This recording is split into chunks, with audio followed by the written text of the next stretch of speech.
नमस्कार. स्वागत आहे आपले महाराष्ट्र मंथन वृत्तवाहिनीवर. उत्कृष्ट महानगरपालिकेचे निकृष्ट दर्जाचे काम या आपल्या वृत्तमालिकेमध्ये आज आपण पिंपरी चिंचवड महानगरपालिकेच्या ड्रेनेज विभागाचे श्रमिक नगर सेक्टर नंबर 22 येथे केलेल्या अंध आणि अपंगांप्रती संवेदनहीन आणि ढिसाळ अशा कारभाराची माहिती घेण्यासाठी आज आपण इथे आलो आहोत. सेक्टर नंबर 22 श्रमिक नगर येथील 50 ते 60% नागरिक हे जे आहे ते अंध आणि अपंग आहेत. येथील नागरिकांना भरपूर अशा समस्यांना सामोरे जावे लागते.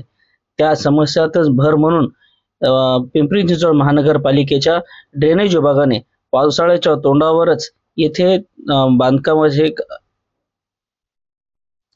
ड्रेनेजचे पाईपलाईन टाकण्यासाठी खोदकाम केले आणि ते खोदकाम करून तो रस्ता तसाच खड्डेमय असे करून त्याच्यामध्ये त्याची कोणतीही दुरुस्ती न करता आणि त्याचे डांबरीकरण न करता तो रस्ता तसाच टाकून गेला. या खड्ड्यांमध्ये पाणी साचून आणि येथील नागरिक जे आहे ते अंध असल्यामुळे साधारण डोळ्या असणाऱ्या माणसांना ज्या रस्त्यावरून चालणं कठीण होतं त्या अशा रस्त्यामध्ये अंध नागरिकांना जे आहे ते चालावे लागत आहे. तर अशाच अंध लोकांची आपण जी आहे मुलाखत घेतली. त्यांच्याविषयी आपण त्यांच्या त्रासाविषयी आणि त्यांच्या दररोज जे जीव मुठीत धरून त्यांना या रस्त्यातून जावे लागत आहे त्यांची आपण माहिती घेऊया. ताई, आपण काय सांगाल की आपल्याला काय अडचणी येतात याच्यामुळं?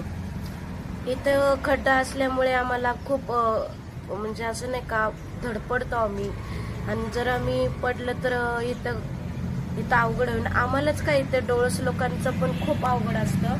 मला काय वाटतं की महानगरपालिकेने इथलं रोड करावा, मला असं वाटतं. आणि हे पाणी हे सगळं बघून आम्हाला खूप हे लागतं. आमचे ड्रेस वगैरे खराब होतात, त्यामुळे मग आम्हाला कामाला वगैरे जावं लागतं. मला तर असं वाटतं महानगरपालिकेने ह्याची दक्षता घ्यावी आणि रोड तयार करावा. आपल्याला काही म्हणजे दुखापत वगैरे झाली आहे का, किंवा आपल्यापैकी जे कोणी आहेत असे जे अंध लोक आहेत त्यांच्यापैकी कोणाला दुखापत झालेली आहे का? लागले खूप लोकांना असं लागतं, पण लागलं असं कुणाला नाही, पण लागेल असं सांगता येईल. अच्छा, महानगरपालिकेचे जे आयुक्त शेखर सिंग आहेत यांचे जे ड्रेनेज विभाग आहे त्यांच्या अशा प्रकारच्या ढिसाळ कारभारासाठी आपण आयुक्त शेखर सिंग यांना काय विनंती कराल?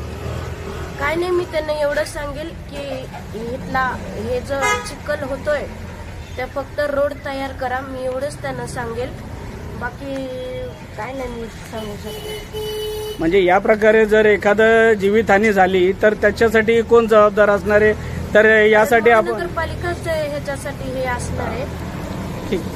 बाकी कोण